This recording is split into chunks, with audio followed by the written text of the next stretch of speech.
Assalamu alaikum, chers internautes de IGFM et d'ailleurs, et bienvenue dans ce bulletin d'information au sommaire. Le troisième mandat, Macky Sall n'y pense même pas. Le président a ainsi mis hier fin à la polémique. Le projet de loi portant en réforme institutionnelle dont la suppression du poste de Premier ministre sera examiné aujourd'hui en Conseil des ministres. Et le marché d'affermage de l'eau est finalement accordé à Suez pour les 15 prochaines années. Voilà pour le sommaire. Dans quelques instants, le développement.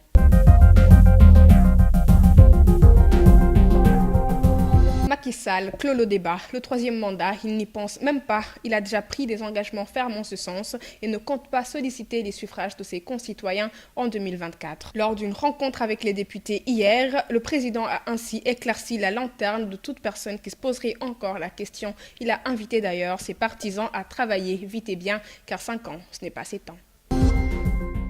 La volonté du président Macky Sall est faite. Le comité de rédaction du projet de loi portant réforme institutionnelle dont la suppression du poste de Premier ministre a finalisé le document. Celui-ci sera examiné en Conseil des ministres ce mercredi et s'il est adopté, il sera déposé dès ce jeudi sur la table du président de l'Assemblée nationale, Moustapha Niasse.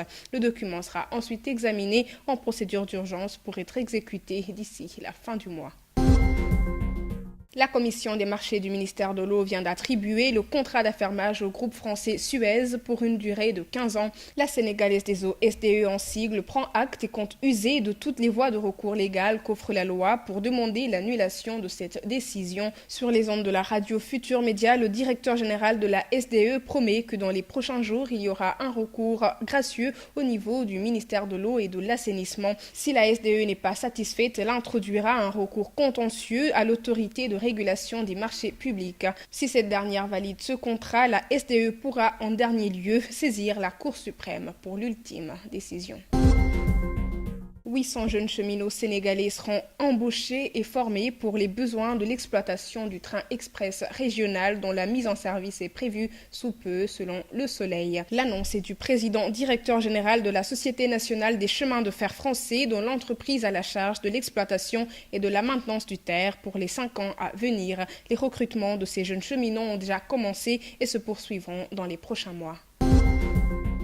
Et c'est parti pour 3 jours sans pain. Au Sénégal, la Fédération des boulangers passe à la vitesse supérieure dès aujourd'hui en décrétant 72 heures d'arrêt de travail. Une décision qui fait suite à l'échec des négociations de ce mardi entre les grévistes et la nouvelle ministre du Commerce, Aminata Assome Diatta. Cependant, les pourparlers avec la ministre se poursuivent ce mercredi et même si les boulangers ne lâchent pas le morceau en allant à la table de négociation.